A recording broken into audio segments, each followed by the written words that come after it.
A kind waitress paid for an old man's coffee unaware. He was a billionaire, searching for her. Hello everyone.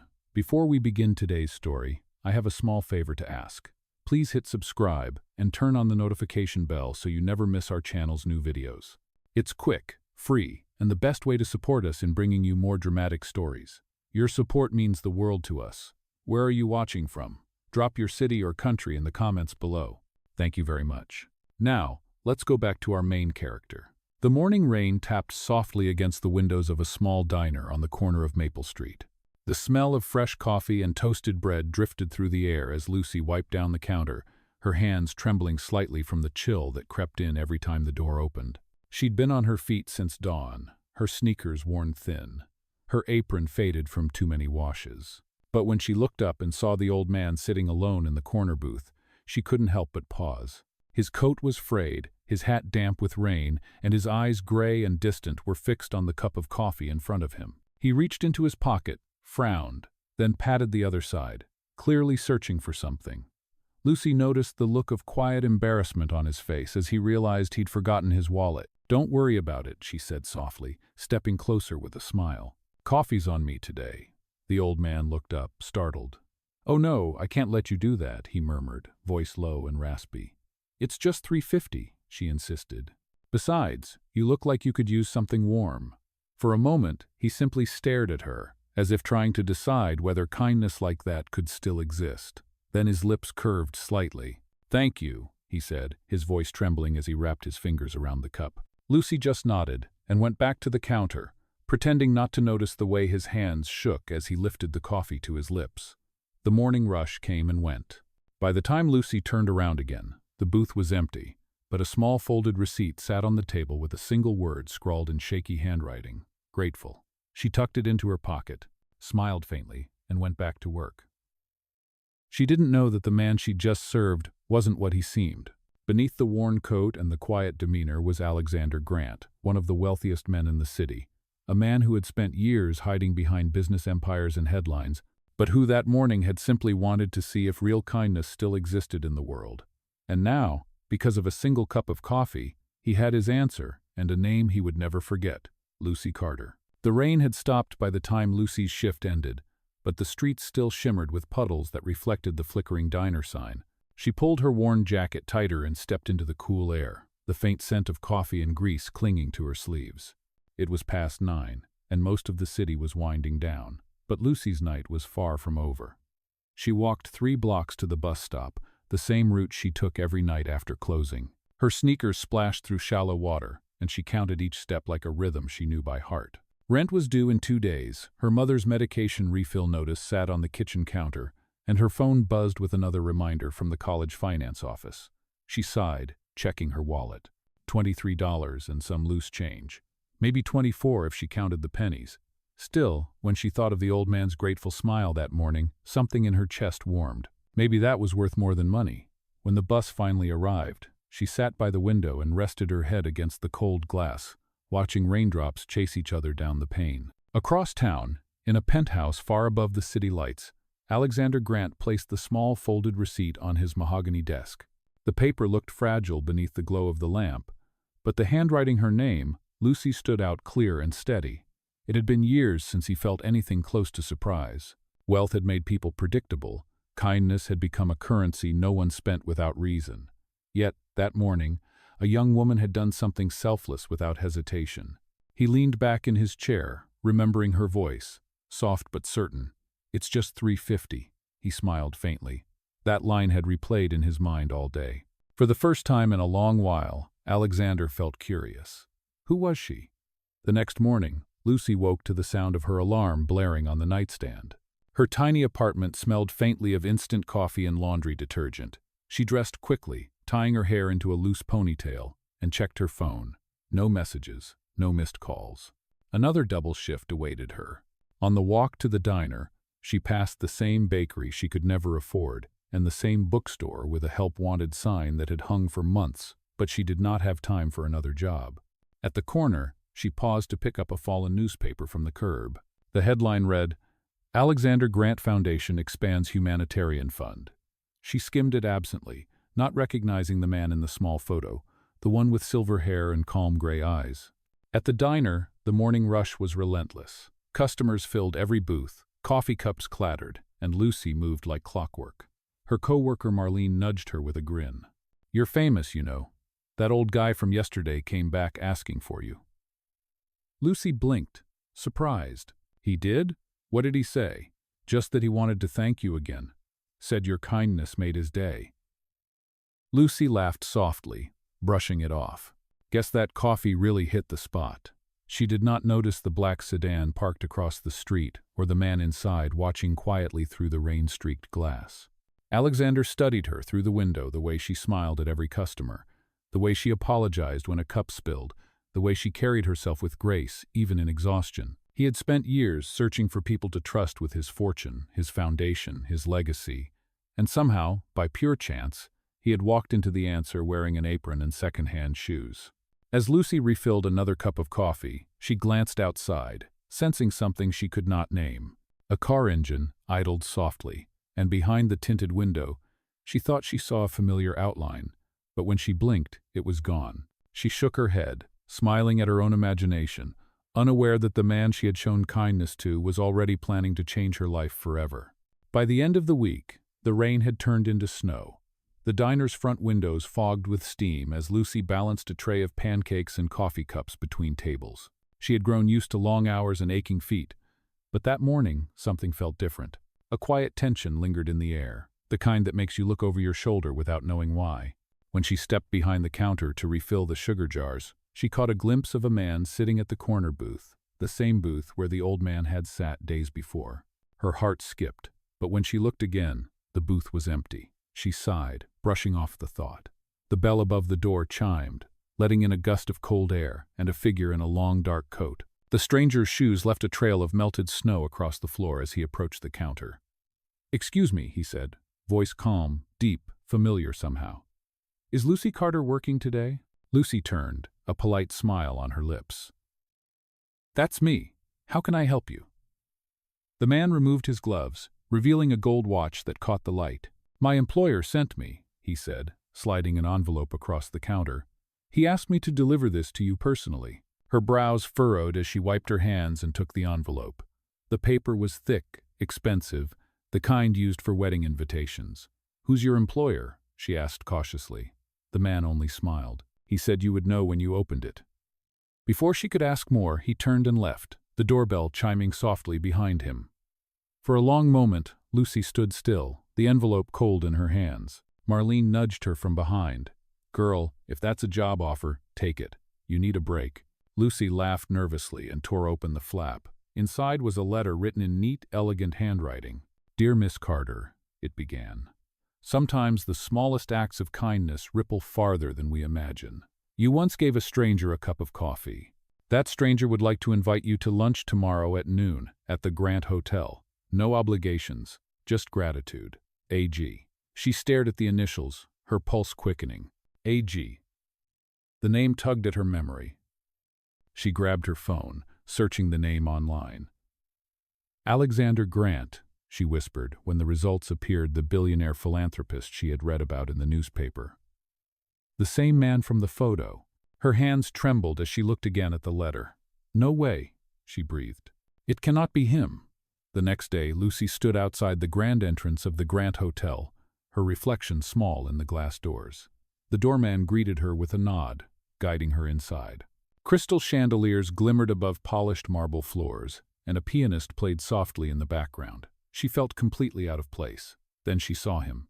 Alexander Grant rose from his chair near the window, no longer disguised by the worn coat or weathered hat. His posture was proud, his presence calm, and when he smiled, it was the same quiet warmth she had seen in the diner. "Miss Carter," he said gently, extending his hand. "Thank you for meeting me." She hesitated before shaking it, her mind spinning. "You were the old man at the diner?" she said, her voice barely above a whisper. Why would someone like you pretend to be?" Her words trailed off. Alexander's expression softened. "Because sometimes wealth hides the truth. People see the money before they see the person. I wanted to remember what real kindness looks like." He gestured for her to sit. "You reminded me of that." Lucy sat slowly. still processing everything. "I did not do anything special," she said quietly. "It was just coffee." "No," he said with a faint smile. "It was compassion, and that is rarer than gold." For a moment, they sat in silence as the world outside blurred behind the window. Then Alexander leaned forward slightly. "Lucy, I want to offer you something, not charity, but a chance. I run a foundation dedicated to helping people rebuild their lives. I think you would fit perfectly there." Lucy blinked, stunned. "Me? I am just a waitress." "You are more than that," he said softly. "You are proof that kindness still exists." She looked down, unsure what to say. The letter, the hotel, the billionaire, it all felt like a dream. But deep inside, she knew this was the moment her life began to change. Lucy stared at him across the polished table, her hands twisting nervously in her lap. The hum of quiet conversation filled the elegant restaurant, but all she could hear was her heartbeat echoing in her ears. "You want me to work for you?" she asked finally, disbelief lacing her voice. Alexander nodded. "Yes, at my foundation. It is called the Grant Initiative. We focus on community outreach, housing, and educational programs. People like you are the reason we do this." She shook her head, still stunned. "But I have never done anything like that. I do not have a degree or experience." Alexander smiled gently. "Experience is not the same as heart. I can teach skills, Lucy. What I cannot teach is compassion." His words lingered in the air, heavy but kind. She looked down at her worn shoes and thought about her mother, the overdue bills, the endless nights at the diner. "I do not want to take something I do not deserve," she whispered. "You already earned it," he said simply. "That day in the diner, you gave without expecting anything in return. Let me return that grace in my own way." For the first time since she sat down, Lucy smiled faintly. "You really think I could do it? I know you can." The next week moved like a blur. Lucy filled out papers, went through interviews, and on Monday morning, she stood in the lobby of the Grant Foundation building, staring up at its gleaming glass facade. Everything felt unreal. The receptionist handed her an ID badge with her name printed neatly beneath the logo. "Welcome aboard, Miss Carter." Those words sent a shiver down her spine. Inside, the office was bright and modern, filled with quiet energy. Her new role was assistant to the community outreach director, a kind woman named Grace, who showed her around. Lucy spent the first few days organizing files, answering calls, and learning the rhythm of the place.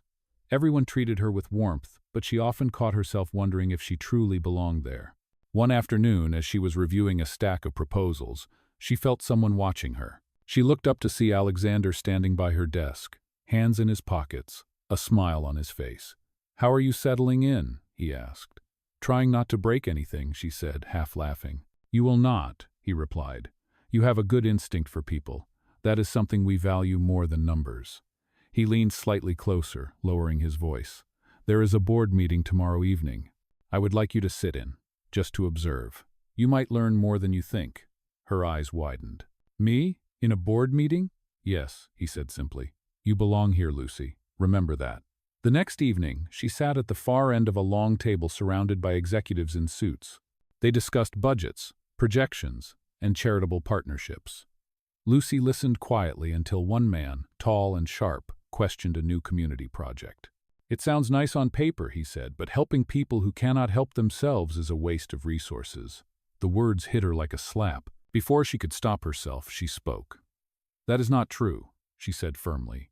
Every head turned toward her. Her cheeks burned, but she went on. "Sometimes all a person needs is a chance.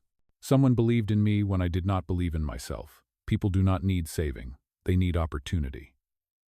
The room went silent. Then Alexander spoke, his voice calm but powerful. "That is exactly why this foundation exists." He looked at Lucy with quiet pride. After the meeting, as the board members filed out, Alexander approached her. "You handled yourself well," he said. She smiled nervously. "I probably talked too much." "No," he said softly. "You spoke the truth. And sometimes, truth is exactly what people need to hear." As she left the building that night, snowflakes drifted through the streetlights. For the first time in years, Lucy did not feel small or lost. She felt seen. She looked up at the glowing sign of the Grant Foundation and whispered, "Thank you." She did not know that Alexander, watching from his office window above, whispered the same words into the quiet night. Winter slowly gave way to spring. and Lucy's world began to bloom in ways she never expected. The foundation became more than just a workplace. It became a second home. Every morning she arrived early with her notebook and coffee, eager to help design new programs for struggling families. Her ideas, once dismissed at the diner, were now written on whiteboards and discussed in meetings. Alexander often stopped by her office, always calm, always listening. "You think from the heart," he told her one afternoon. "That is what this place needs." Still, there were moments when Lucy doubted herself. One Friday evening, after everyone had left, she lingered at her desk staring at the computer screen filled with budgets and proposals. The numbers blurred together. She leaned back, rubbing her eyes, when a quiet voice interrupted her thoughts. "Long day?" She turned to find Alexander standing at the doorway, holding 2 cups of coffee. "You should go home," he said, setting 1 cup beside her. She smiled faintly. "Old habits. I used to work double shifts. It feels strange to leave while there is still light outside." He chuckled softly. "Then maybe it is time to unlearn that." They stood by the window overlooking the city, the fading sun casting gold over the skyline. For a while they said nothing. Finally Alexander spoke. "You know, when I started this foundation, I thought money could fix anything. But it turns out the world does not need more money. It needs more people like you." Lucy looked at him, surprised. "I just do what feels right." "Exactly," he said quietly. "That is what makes it rare." As weeks passed, their connection deepened. Not romantic yet, but warm and sincere, built on mutual respect. Lucy began leading a project called Second Chance, focused on helping single parents find employment. The work was demanding, but she thrived. However, not everyone at the foundation shared her optimism. One morning, during a progress briefing, a senior executive named Philip confronted her. "This initiative is bleeding funds," he said sharply. "We are not running a charity for dreamers." Lucy tried to stay calm. "With respect, this project is already helping dozens of families. We are measuring success in lives changed, not just numbers." Philip scoffed. "You are naive. Mr. Grant may tolerate your ideas now, but business is business. He will realize soon enough." The words stung, but Lucy held her ground. After the meeting, she found Alexander waiting in the hallway. "I heard," he said simply. "Do not let people like him dim your light." "He is right about one thing," she admitted. "I do not belong here. Everyone else has degrees, experience, influence." Alexander's gaze softened. "You belong here because you remember what it feels like to struggle. That is something they will never understand." His tone carried something deeper, something she could not quite name. That night, Lucy walked home through the park, the city lights reflecting in puddles from an afternoon rain. She stopped at a small cafe window, her reflection faint against the glass, and thought of the first day they met. 1 cup of coffee had changed everything. The next morning, she arrived at the foundation early to find a small envelope on her desk. Inside was a note in Alexander's handwriting. "Courage is not loud. It is steady. Keep going." Tucked beside it was the same folded receipt from the diner, now framed in glass. Her eyes welled with tears as she traced the word grateful, still visible on the paper. She smiled, whispering, "You kept it." Just then she heard his voice from the doorway. "Of course I did. That receipt reminded me that kindness still lives in the world." Lucy turned, emotion catching in her throat. "You really are something else, Mr. Grant." He smiled softly. "So are you, Miss Carter." Outside, sunlight poured through the tall windows, scattering across the polished floor. In that light, Lucy no longer felt like the waitress who could barely pay her rent. She felt like someone who had finally found her purpose and maybe, just maybe, something even more. Spring turned into summer, and Lucy's work at the foundation flourished. The Second Chances program she had built was now helping hundreds of families across the city, earning praise from the board and the press. Yet, despite the success, whispers began to circulate within the organization. Some said she was rising too quickly, that her closeness to Alexander was the reason. Lucy ignored the rumors at first, focusing on her work, but the tension grew heavier each day. One afternoon, as she prepared for a charity gala hosted by the foundation, Grace approached her gently. "Lucy," she said, "I know you have earned everything, but tonight might be difficult. Some people are talking." Lucy frowned. "Talking about what?" Grace hesitated. "They think you have special treatment." "You know how people can be," Lucy forced a smile. "I cannot control what they think." I can only keep doing my job. That evening, the ballroom shimmered with gold lights and music. Guests in elegant gowns and suits filled the room, their laughter echoing under the chandeliers. Lucy arrived in a modest navy dress, borrowed from Grace, her hair pinned simply. She stood near the entrance, greeting volunteers and trying not to feel out of place. Then Alexander entered. The crowd turned, cameras flashing as he walked through the room with quiet confidence. When his eyes found hers, he smiled a small, genuine smile that made her forget the noise around them. "You look beautiful," he said when he reached her. "Thank you," she replied softly. "I am just trying not to trip over my own shoes." He laughed, offering his arm. "Then let me help." Together they moved through the room, greeting donors and guests. For a while, everything felt perfect. But perfection rarely lasts. Halfway through the evening, Lucy overheard two executives whispering near the buffet table. "Look at her," one sneered. A waitress turned executive darling. "How convenient," the other chuckled. "Do you think he knows what people are saying? That she is only here because she charmed him?" The words pierced like glass. Lucy set her drink down and stepped outside onto the terrace, breathing in the cool night air. Her chest tightened with humiliation. She knew she had worked hard, but suddenly all her efforts felt small under the weight of judgment.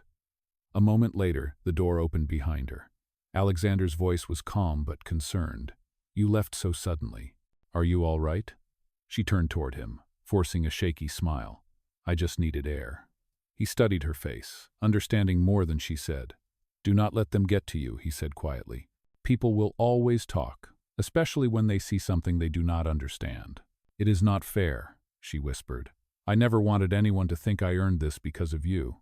"Then let us show them what you can do," he replied. Not with words, but with action. His tone was steady, reassuring. "Tomorrow, I want you to present the second chance results to the board yourself. You deserve to stand in front of them." Her eyes widened. "Me? I cannot." "You can," he said firmly. "You know that program better than anyone. Let your work speak louder than gossip." The next morning, Lucy stood before the boardroom, her notes trembling slightly in her hands. But when she began to speak, her nerves faded. She talked about single parents finding jobs, about children returning to school, about how one small act of compassion could ripple into entire communities. When she finished, the room was silent for a moment, then applause filled the space. Alexander was the first to stand, pride shining in his eyes. Later, as she walked out of the meeting, Lucy felt lighter than she had in weeks. The rumors might never completely fade, but she had proven herself. That evening, she found another note waiting on her desk. "Proud of you. Always." She smiled, holding the note close to her heart, knowing that kindness and courage had once again spoken louder than doubt. The weeks following Lucy's board presentation were some of the most fulfilling days of her life. Her program received new funding, expanding into nearby towns, and she was invited to speak at community events about her journey from waitress to foundation leader. Every time she stood on a stage, she felt nervous, but when she saw Alexander's quiet smile in the audience, the fear disappeared. Yet beneath the glow of success, something unspoken began to stir between them. They spent more time together, reviewing reports, visiting shelters, and meeting families the foundation helped. Each shared glance lingered a little longer, each conversation grew a little softer. But Lucy reminded herself constantly that he was her boss, a billionaire philanthropist, and she was just someone who had gotten lucky. One late evening, as they returned from a community center event outside the city, the car ride was quiet. The world outside the windows glimmered with distant streetlights. Lucy looked out, her reflection faint against the glass.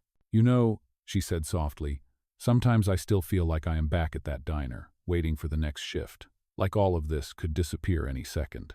Alexander glanced at her. "Do you want to know a secret?" he asked. "I feel the same way. All the money in the world does not make you feel safe. People can lose everything and still wake up the next day pretending they are fine." She turned toward him, surprised.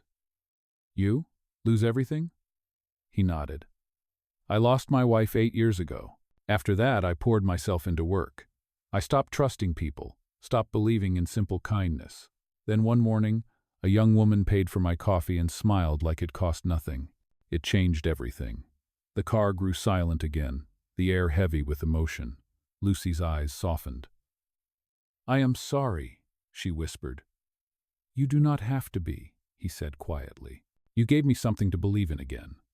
When they arrived back at the foundation, Alexander walked her to the door. For a moment, neither moved. "Good night, Lucy," he said finally. "Good night, Mr. Grant," she replied, her voice barely audible. But as she turned away, his hand brushed hers, just briefly, and the warmth of that touch lingered long after she went inside. The next day, Lucy tried to focus on work, but her thoughts kept drifting. Grace noticed. "You have that look?" Grace teased. "What look?" Lucy asked, pretending not to understand. "The one people get when their heart is racing but they will not admit why."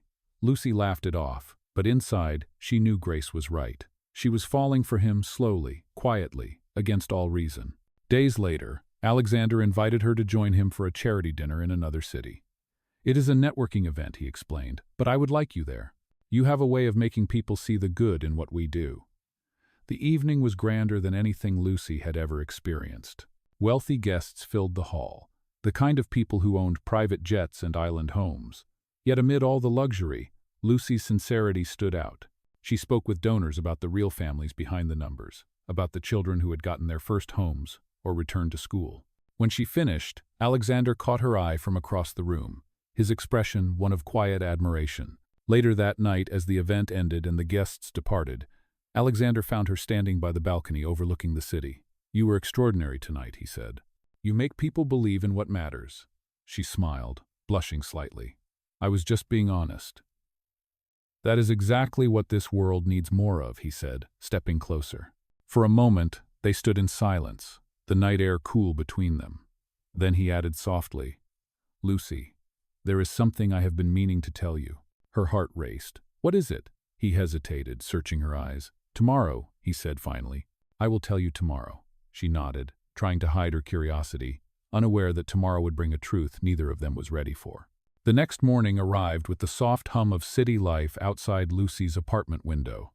She had barely slept, her thoughts tangled with the memory of Alexander's words. "Tomorrow, I will tell you." Those 5 words played over and over in her mind. By the time she reached the foundation, her heart was already racing. When she stepped out of the elevator, the energy in the building felt different, uneasy, tense. Employees whispered in small clusters, and when they saw her, they quickly looked away. Grace hurried toward her, worry written across her face. "Lucy, have you seen the news?" "No," she said, confused. Grace handed her a tablet, the headline glaring in bold letters. "Billionaire Alexander Grant under investigation for misused charity funds." Lucy froze. "What? That cannot be true." "It is breaking everywhere," Grace whispered. "Reporters are outside. They are saying the foundation's funds were redirected to private accounts." Lucy's head spun. "That is impossible. Alexander would never." But before she could finish, his voice echoed down the hallway. "Lucy." He stood by his office door, looking more exhausted than she had ever seen him. The calm, composed man she knew was gone. In his place was someone carrying the weight of 1,000 rumors. "Come inside," he said quietly. She followed him into the office, closing the door behind her. "Is it true?" she asked softly. He sank into his chair, rubbing his temples. "Not the way they are saying. A former partner, Philip, manipulated some of the transactions, but the board wants answers, and the media wants blood." Lucy's chest tightened. "What can I do?" "Nothing," he said firmly. "This will get worse before it gets better. I just need you to stay away from it for now." "Stay away?" she repeated, hurt flickering in her voice. "Alexander, they are tearing you apart out there. You should let me help." He looked at her with tired eyes. "You already have. You reminded me why I started this foundation in the first place. But if you stand too close now, they will drag you down with me." Lucy stepped closer, her voice trembling. "I do not care about that. I care about you." The words slipped out before she could stop them. For a moment neither spoke. Then he whispered, "Lucy." But before he could finish, his phone buzzed. A text appeared from an unknown number. "The board is calling for your resignation." He sighed heavily, turning away. Lucy reached out, but he shook his head. "I have to face this alone." The following day, chaos erupted outside the foundation. News vans lined the street, reporters shouting questions as Alexander walked through the crowd, refusing to answer. Lucy watched from the office window, helpless. Later, she found a sealed envelope on her desk, her name written in his handwriting. Inside was a simple note. "Do not lose faith. The truth will come out. A.G. Her eyes filled with tears as she read it over and over. That evening, she went home to find her mother waiting in the kitchen. "You look exhausted, sweetheart," her mother said gently. "What happened?" Lucy hesitated, then finally let it all spill out: the rumors, the accusations, the fear of losing the one person who had changed everything. Her mother listened quietly, then said, "If he is the man you believe he is, then stand by him. Good people are rare, and when you find one, you fight for them." The next morning, Lucy did just that. She arrived at the foundation early, carrying a stack of documents she had spent all night gathering. Bank reports, project records, signed approvals, everything that proved where the money had really gone. She stormed into the boardroom mid-meeting, her voice steady despite her shaking hands. "You are all making a mistake," she said. "Alexander Grant is not the villain here." The board members exchanged looks, some surprised, others skeptical. "Miss Carter, this is not your fight," one of them said. "It is," Lucy replied firmly, "because I know the truth." She placed the documents on the table, and I can prove it. For a long moment, no one spoke.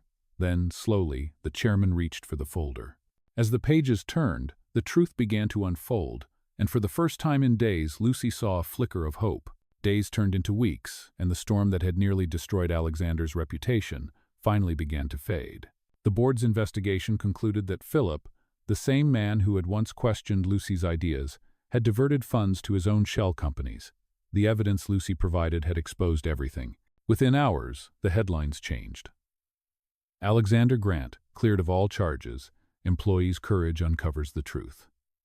Reporters camped outside the foundation again, but this time their questions were filled with admiration, not accusation. Lucy avoided the cameras, preferring to stay behind her desk, quietly grateful that justice had prevailed. When Alexander returned to the office, the staff applauded, but his eyes searched only for her. He found her in the conference room, sorting through stacks of paperwork.